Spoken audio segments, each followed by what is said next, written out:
The following program from Gilbert Highet's Literature and Great Writers series is brought to you by Jeffrey Norton Publishers. All rights are reserved. You should build your own library, as though you were building something which would last all your life, and perhaps longer. Not the bookshelves and such external things, no, the books themselves, chosen and read and placed with understanding and affection.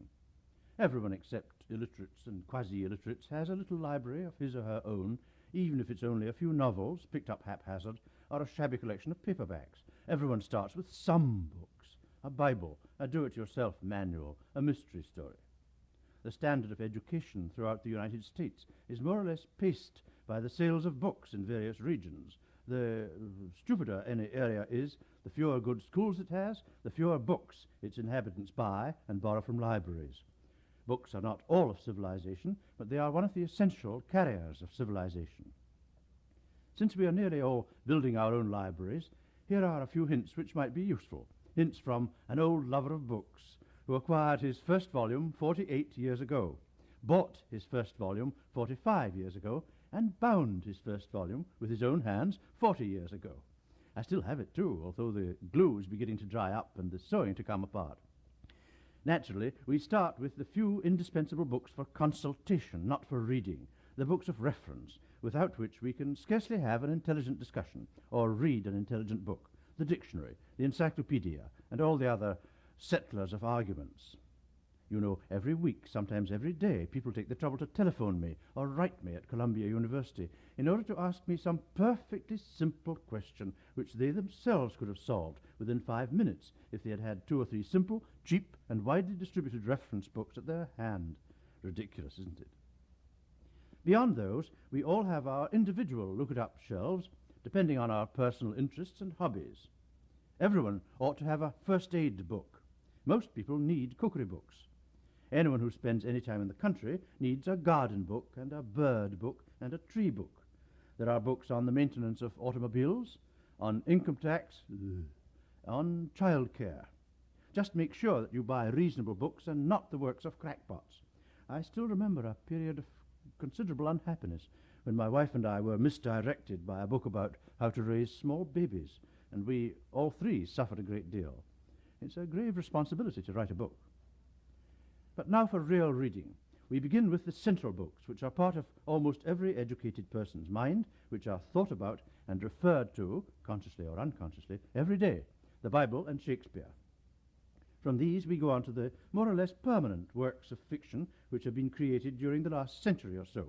Tolstoy's War and Peace and Anna Karenina, Dostoevsky's Crime and Punishment, and probably the Brothers Karamazov, Melville's Moby Dick, a few of the best of Mark Twain and Charles Dickens, the perverted pageant of Proust, some of Thomas Mann, Faulkner's central works. Add to these the novels which have most powerfully impressed you and seem to you unforgettable. Now you have part of the core of a library. You need poetry also and good non-fiction. In buying poetry to keep, follow your own taste. If your taste is still developing, then buy several good anthologies of poetry, ancient and modern, original and translated. Keep them, read them off and on for a year or two, and then your taste will form itself. You will know whether you prefer Robinson Jeffers or Robert Frost, Browning or Cummings. Personally, I may say I buy every anthology of poetry which looks intelligent and varied and rich. Even if I find only a dozen good poems in it which I didn't possess, they are my reward. As for permanent non-fiction, I think that depends entirely on your habit of mind, although I do believe that Toynbee's study of history is likely to last at least another generation and ought to be first on that particular shelf. If you are inclined to philosophy or to religion, to science or to economics or to history, there are many good books which promise to last. But then you should have a couple of shelves devoted purely to fun, ease, relaxation, pleasure, something to pick up in odd moments when you cannot face the logic of life or the effort of thought, something to read while you're in bed with a mild virus infection, something for a peaceful evening when you cannot stand any more guffawing audiences and shouted commercials. Yes, shouted commercials! Something easy. Similar books should be put in every guest room. Not whither are we drifting books, nor books about our role in Tristan da Cunha, but books which produce the same effect as a chicken sandwich and a glass of champagne. The works of James Thurber, some fantasy fiction, some intelligent whodunits, light books of travel, some well-written ghost stories, books which you need not read, but go on reading for pure diversion.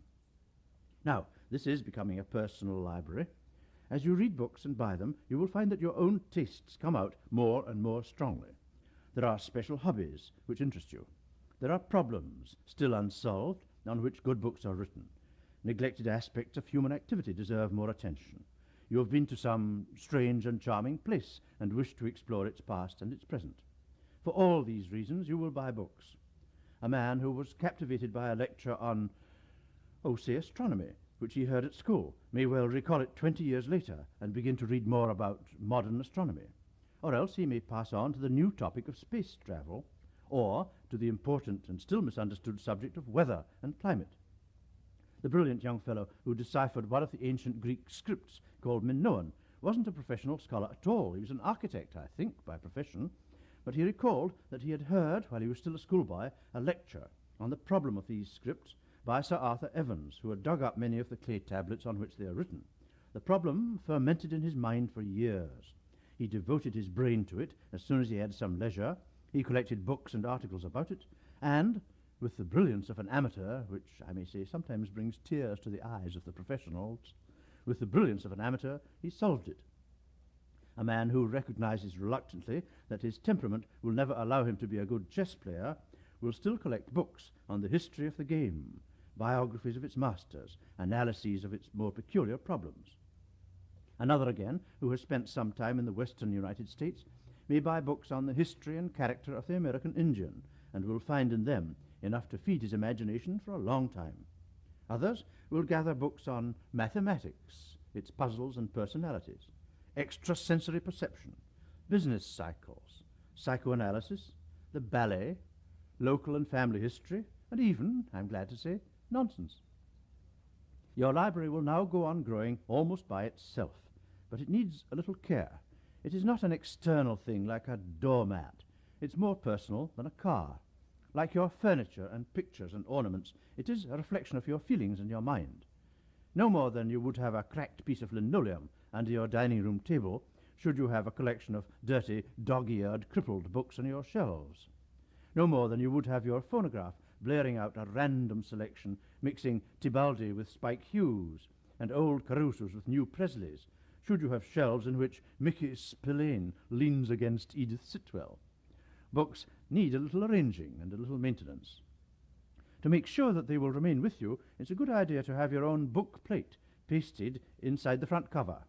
There are many pleasant book plates which can be adapted for individual use, on sale in stationers' shops, or you can persuade an artist friend to design one specially for you.